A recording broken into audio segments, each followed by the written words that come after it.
अस्सलाम वालेकुम।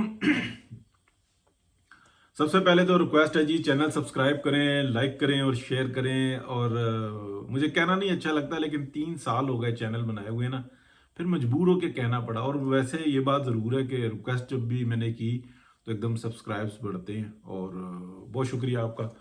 अब बात करते हैं जी। जो इस वक्त में सूरत हाल चल रही है ना, उसको अब बात को समझना होगा कि जो गवर्नमेंट है ना शहबाज शरीफ साहब की, वो तो हाइब्रिड है, इसमें कोई शक नहीं है। लेकिन पंजाब के अंदर जो था ना, बिल्कुल वाज़ेह अक्सरियत पीएमएलएन की थी। और वहाँ पे क्या नज़र नहीं थी, क्या मामलात हुए, हमें बिल्कुल वाज़ेह नज़र आते हैं। कि जिस तरीके से मैंने आपको बार बार बताया कि जो जितने एंटी इस्टेब्लिशमेंट थे, मियाँ मोहम्मद नवाज शरीफ के जो करीब तरीन साथी थे, सबको अजहान के एक नरगे में लाया गया। और ऐसे फैसले आए। और पिंडी इस्लामाबाद की बहुत सारी जो है ना, कुछ सीटें जो है ना, बहुत सारी तो नहीं आई, थोड़ी सी, तो उनको जो है ना, जो हारे हुए थे उनको जिता दिया गया, जबकि जो जीते हुए थे उनको हराया गया। जो मालूमात में आता है वो ये आता है, तकरीबन कोई 70 के करीब पहले हलकों में हरा दिया गया। पीछे बचता क्या था? फिर उसके बाद तकरीबन कोई 40 तकरीबन जो उनसे है ना, कोई थोड़े से 5-7 का फर्क हो सकता है, 5-7 का भी बहुत बड़ा होता है, लेकिन वो उनको फिर दोबारा जिताया गया। यानी कि जो जीते हुए थे फिर उनको वापस किया गया कुछ यहाँ से। यानी कि एक ऐसी मैनिपुलेशन की गई कि जिसको आप कह सकते हैं कि ये इलेक्शन टोटली जो था ना, डबल इलेक्शन था। लेकिन हालात इतने खराब थे, पीछे रिपोर्ट्स ऐसी थी कि पाकिस्तान को डिफॉल्ट करना है, और थ्रॉटल अटैक था। तो उस वक्त में किसी के पास कोई ऑप्शन था ही नहीं। जितने ऑनेस्ट लोग थे, जिनकी वफादारी पाकिस्तान के साथ थी, उनके पास कोई ऑप्शन नहीं था। लेकिन इसका कसूरवार एक ही डिपार्टमेंट था, जिनको अपने ऊपर भी कंट्रोल नहीं था। अब अगर हम ये भी ना बोलें तो क्या बोलें? बाद में सफाई कर रहे हो तो सफाई तो इस तरीके से तो नहीं सफाई होती जिस तरीके से ये हो रही है, तो इस तरह से नहीं होती। बहरहाल बात यह है कि चलें, सफाई हो रही है। अंदर भी इमरान शफकत साहब कई दफा इशारा कर चुके हुए कि अंदर भी फाइट, बाहर भी फाइट। लेकिन शुक्र अल्हम्दुलिल्लाह। अब उसमें मैं आपको बताता हूं कि पाकिस्तान के अंदर ना बहुत बड़ा इन्फ्लुएंस हुआ चाइनीज का। और उन्होंने उस तरह से सियासी नहीं बात की, उन्होंने अपने तरीकेकार से अपनी जो ताकत है उसके ऊपर बात की। उनको जो पेमेंट्स करनी है, जो उन्होंने फैसिलिटेट किया हुआ है, जिस तरीके से उन्होंने डिफॉल्ट से बचाया, जिस तरीके से पाकिस्तान के अंदर जो एक आग लगी हुई है उसमें मिडिल ईस्ट ने मदद मदद की, तो वो ऐसी थी एक बंच बना के। यानी कि आप देखें कि जो ईरान और सऊदी अरब का जो कॉन्फ्लिक्ट है उसको जो कंट्रोल किया है वो चाइना ने किया, ठीक है। लेकिन वो कभी फ्रंट पे नहीं आए। एम्बेसियों की हद तक जो है ना ये बातें समझाई गई और फिर ये रुके। अदरवाइज तो ईरान में इस वक्त में जंग छिड़ गई होती, और सऊदी अरब भी बहुत बड़े प्रॉब्लम में होता। दोनों को इकट्ठा भी किया, अलग भी किया, और इनका जो पॉलिटिकल जो इनके मामलात है उनको रिजॉल्व भी करने की कोशिश की। और मैं नाम नहीं लेता किस जगह पे, जहां पे सबसे पहला ये जो एक चिंगारी थी ना, उसको जो रोका था, यानी कि वो मियां मोहम्मद नवाज शरीफ ने रोका था जब वो वजीर आजम पाकिस्तान थे। किस तरीके से वो गए थे, और पाकिस्तान का जो मीडिया जिस तरह से मियां नवाज शरीफ और पाकिस्तान दुश्मनी, और आप कह लें कि इंसानियत की दुश्मनी पर उतरा हुआ था, वो भी एक मिसाल है।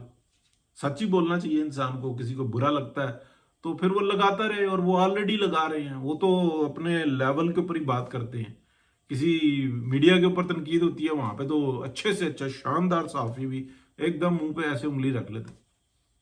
ठीक है, ये तो इनकी मतलब है सच्चाई और जहानत, और आप कह लें कि मुनाफकत। ठीक है। अब आगे आते हैं कि इस वक्त में क्या हो रहा है। देखिए, पंजाब के अंदर हो रहा है काम, और शहबाज शरीफ साहब को जो थ्रेट है ना, जो थ्रेट कह लें, थ्रेट ही कहूंगा मैं, धमकी है बिल्कुल मियां मोहम्मद नवाज शरीफ की तरफ से। उन्होंने कहा मैंने बहुत कुछ बर्दाश्त किया, लेकिन अगर तुम्हारे ऊपर ये प्रेशर आ जाए, ये बात मैंने 10 दफा से ज्यादा कही होगी और बार बार मतलब वक्फे से, कि अगर तुम्हारे ऊपर प्रेशर आ जाए कि पंजाब में ऐसा करना है, ऐसा नहीं करना, और ये आप कर लो, तो आपने उसी वक्त इस्तीफा दे देना। प्लस पंजाब के फंड्स जो उनसे है ना, जो बुजदार दौर में वो कहता था हमें जरूरत ही नहीं है, बेड़ा गर्क होता है होता रहे, वो नहीं रुकने। सबको उनके अपने दो, वो अपने काम करें, کوئی اچھا کرتا ہے اچھا کرے, کوئی برا کرتا ہے برا کرے, آپ اپنے کام بہتر کرو. تو یہ تو ایک بالکل واضح, نہ سندھ چھوڑتا ہے, نہ کے پی چھوڑتا ہے, نہ بلوچستان چھوڑتا ہے, بلکہ بلوچستان کو تو زیادہ دیا جاتا ہے اور ان کا حق بھی ہے, ان کا حق بھی ہے. لیکن پنجاب کے اس دفعہ میں یہ کہا گیا کہ نہیں, ترقیاتی فنڈ اور دوسرا بالکل ایک ایک چیز جو ان سے نا چاہیے پورا حساب برابر کرو. اور پنجاب میں دبا کے کام ہو رہا ہے, اور اللہ کا شکر ہے کہ بہت بہتر ہے. کرپشن ابھی بھی ہے لیکن بہت کم ہو گئی ہے. وہ جو ایک بدماشی کے ساتھ ہوتی تھی نا, وہ ختم ہوئی ہے. کرپشن کے اوپر جہاں رپورٹ ہوتی ہے وہاں پہ ایکشن ہوتا ہے, کیونکہ جو ایکشن لینے والے ہوتے ہیں ان کے اوپر بھی ایکشن ہو رہا ہوتا ہے. تو ایک پروسیس ہے کہ جو بہتر سے بہتر ہوتا جا رہا ہے. جو بزدار کے دور میں یا ماضی کے اندر اگر آپ دیکھیں تو جس طریقے سے کھلی ایک وہ ہوتی تھی حرام خوری, وہ نہیں ہے. وہ اس میں ہر ایک ایک دن بہتری آتی جا رہی ہے. اور جس طرح کے یہ پروجیکٹس لگ رہے ہیں, ایک دفعہ بچوں میں یہ شعور آ گیا کہ ہم نے تعلیم حاصل کرنی ہے اور اپنا مستقبل خود سنوارنا ہے, تو وہ بہتر سے بہتر ہوتے چلے جائیں گے. اور یہ چینج جو ہے نا اب واضح نظر آنا شروع ہو گئی ہے. پوری دنیا اس بات کا اعتراف کر رہی ہے اور تمام سکورز سامنے آ رہے ہیں. تو میں آپ کو جو بات بتانا چاہ رہا ہوں, یہ بتانا چاہ رہا ہوں کہ جو ایک پاکستان کی طرف, پاکستان کے ایٹمی اثاثوں کی طرف جو ایک آگ بڑھ رہی تھی, اس کو دنیا نہ سمجھ چکی ہوئی ہے کہ اگر ایران میں یہ معاملہ شروع ہوا تو پھر آگے بات بڑھے گی. لیکن ایران کو جو ہے نا جو اطلاعات آ رہی ہیں, اور میرے پاس نہیں, کافی سارے چینلز پہ کافی زیادہ جو ہے نا ان کو تگڑا کیا گیا. انہوں نے کہا تمہیں اکیلا نہیں چھوڑیں گے, اگر تمہارے ساتھ زیادتی ہوئی نا اب, ٹھیک ہے, تو پھر جو تمہاری طرف سے اٹیک ہوگا وہ بہت بڑا ہوگا, وہ بہت ساروں کو لپیٹ میں لے گا. اور مڈل ایسٹ کے بھی جو سفارتی ذرائع ہیں انہوں نے بتایا کہ نہیں, ایسے نہیں, اس طرح سے نہیں. تو دیکھا جائے گا انشاءاللہ. باقی جو سمجھ رہے ہیں کہ ہمارے تک کسی کی پہنچ ہی نہیں ہے اور ہم بالکل سکون میں ہیں اور ہم جتنا مرضی گند پھیلاتے رہیں, تو کچھ ایسا ہے اندر خانے کہ جس کی اطلاعات آ رہی ہیں کہ نہیں, ایسا بھی نہیں ہے. یہ جنگ اس طرح کی جنگ نہیں ہوگی, ہتھیاروں کی نہیں ہوگی, یہ اذہان کی جنگ ہے. اور اس کے اوپر جو نا پاکستان کے اندر تو جو میری معلومات کے مطابق ہے, صفر کے بھی اندر ہے, یہ مائنس میں ہے, ڈفر ہے. ان کو اندازہ ہی نہیں ہے کہ ہمارے ساتھ کیا ہو رہا ہے. پاکستان کی جنگ دنیا لڑ رہی ہے, اس سے زیادہ بندہ کھل کے کیا بات کرے. تو یہ ہے جی صورتحال. ہم نے کہا چلیں بات کریں اور انشاءاللہ بات کرتے رہیں گے. اللہ حافظ.